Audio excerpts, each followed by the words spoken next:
Hello, I am Vanessa Konecki, and I am a business strategist, a social media coach, and a dog mom. And I've worked with thousands of business owners over the last several years to help them get control of their businesses and their life so that they can have more of both and feel like there's a balance and that they're not feeling guilty when they're working and guilty when they're not. One of the more common problems that I see with entrepreneurs is that you are so passionate about your business and so devoted that figuring out what's wrong with what's going wrong in your business can be kind of like finding a needle in a bunch of other needles. It can be very overwhelming and feel like an impossible task. And as human beings, when we don't know what the problem actually is, we usually give ourselves two choices. Either we keep going the way we have been, or we just give up on the thing altogether, or whatever it is. We're just like, I'm done. I'm not doing it. But today I want to offer you a third option, and that's the option where, using the quiz like you just did, you identify the problem and you go down a road of very specifically selected tasks to break down the barrier that's holding you back and move forward in your business so you can get your message out there. I want to start by telling you a story about my first Duran Duran concert 20 years ago. Picture it, Boston. You're at the Orpheum Theater. A young Pakistani girl has just moved to Boston, 1997. It is my first Duran Duran concert. I am in the Orpheum Theater, and it is an old theater with gilded pillars, just beautiful, beautiful architecture, and fantastic place to see a band. I think it's gorgeous, and it's tucked away, right?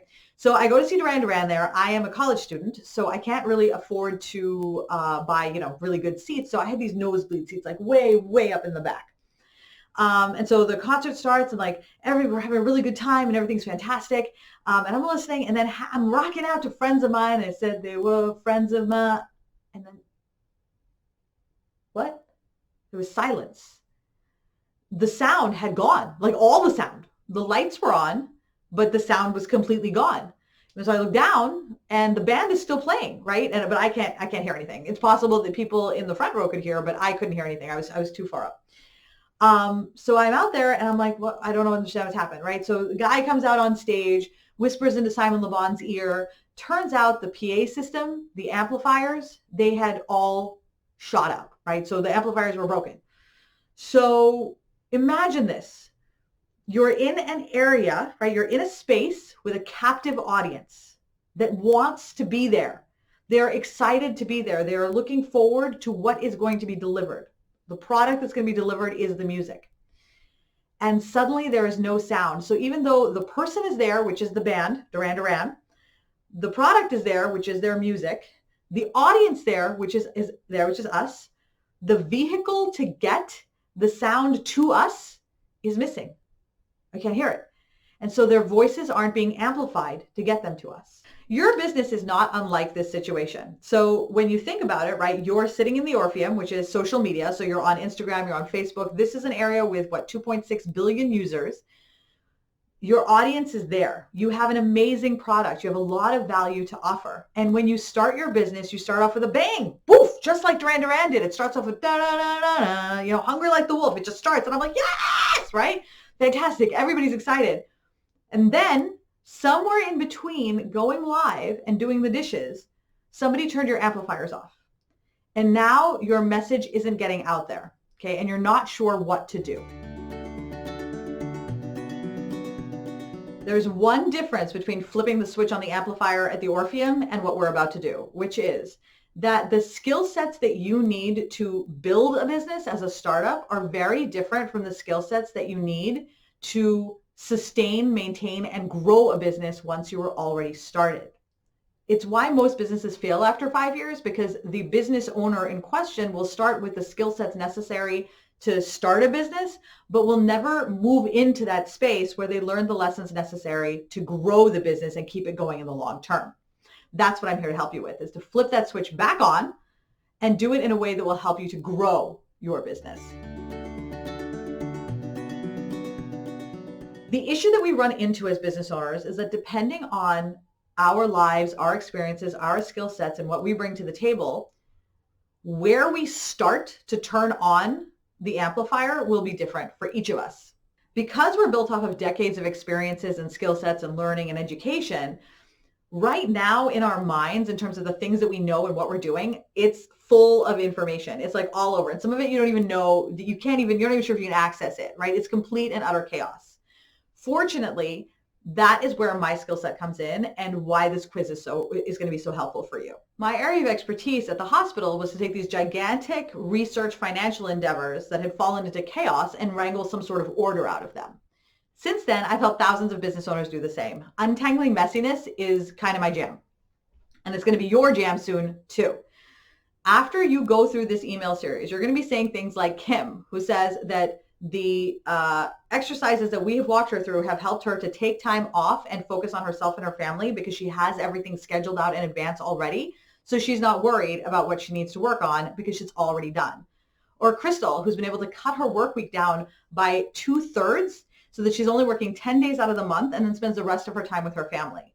This is what you can get by taking these small, deliberate steps towards untangling the chaos in your business and breaking through some of those barriers that are holding you back so that you can start to amplify your voice. So now, without further ado, let's go check out your quiz results and learn all about you and the problems that you're facing right now in your business. You're living in the land of perpetual preparation. It's the place that you live in when you know you have a lot of things to do, but there is a wall that is holding you back for some reason.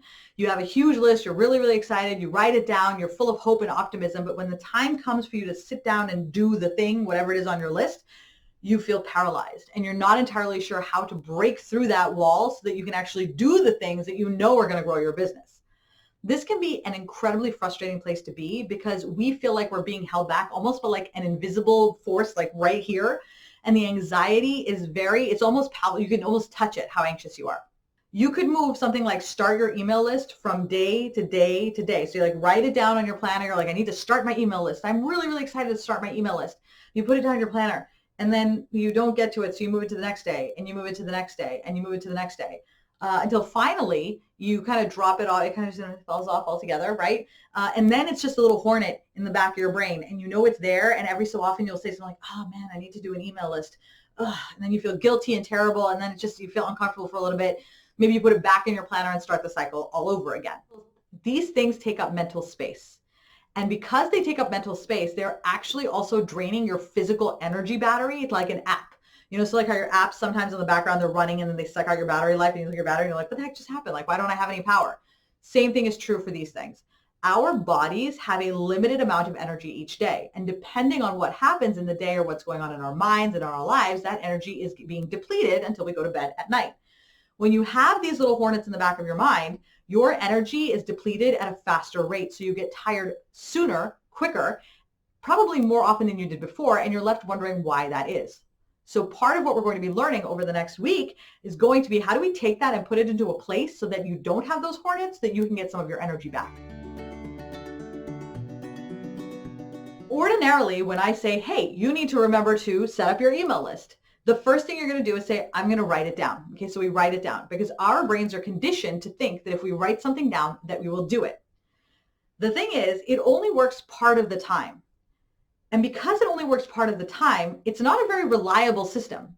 But also, it's not actually a to-do list. It's more of a reminder list. So it is there to remind you that you need to do something, but then the choice of whether or not to do that thing is up to you. For you to actually do something, right, that is on you. You have to make the choice to take the action. For many of us, there is a wall that holds us back, right? There's something there that as we get started and we get ready to go, it keeps us from taking that action repeatedly. So every time we try to take action, something happens that holds us back. Once you know what that wall is made up of, then you can identify how to neutralize it, eliminate it, and then you can start getting things done and go to bed feeling like a badass because you got all these things done. And then the hornets are gone and now you have energy and there's parties. It's awesome. It's awesome, right? So what is this wall? Think back to when you were a kid, okay? So when you were a kid and you had something to do, you'd write it down on your to-do list. When you're a kid, your to-do list is made up of put away your Barbies and set the table. It gets done pretty quickly, right? And so now we still write things on our to-do list, but the nature of what it is that we do has changed. So let's take creating an email list as an example, which is something that a lot of business owners need to do. Okay, so let's say that's something that you know that you need to do. You may write down on a little piece of paper, create email list. Okay, so you get to your to-do list, you create email list. This is the first time you're looking at it, you're enthusiastic, you're going to go look it up. When you go to look this up, you start to realize that creating an email list is a bigger project than what the hour that you've allocated already. There's a lot of things in here. So you're going to start doing some research. You're going to sort of figure these things out. You're going to spend some time and what do I need to do? And you're going to start trying to figure these things out. And there's going to be there's so much information that you start to get overwhelmed. And then you realize I'm not going to be able to make any headway in this hour. And you feel frustrated and you feel annoyed and you kind of like just put it aside. You think to yourself, I'll come back in a few days when I have a little bit more time.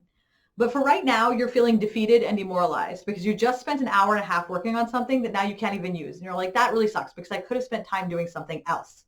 Now, our minds and our brains, they don't like two things. One, they don't like big tasks like that are so monumental and gigantic that it seems insurmountable, like Everest, okay? The second thing it doesn't like at all is not being able to see any progress. So what just happened? You went through a series of exercises that you weren't able to complete because it seemed so large, and you don't have any mechanism for seeing how you've made progress. So your brain says, what the heck? Why did we even do this? And it is going to now develop an aversion for you. So next time you see that on the list, it's going to immediately say, hey, we don't like this. Don't do this. And it comes from your subconscious. Your subconscious is telling you that. So you're immediately going to be like, ugh. The key to becoming successful in completing any of these tasks is to identify that why it is that our brain is having that problem, which we identified as a big task and not seeing progress. We know those are the two problems. So because we know that, we can build a system that will make sure that we address both of those things. Nothing seems insurmountable, and you can see incremental progress as you go. So your brain, instead of saying don't do that, is now like, oh my gosh, this is really exciting. Let's go do that, right? And so now you're enthusiastic and you've built and created motivation. Right now, there is an email in your inbox that is going to get you started on this motivation train. So let's head over there. I'll see you there.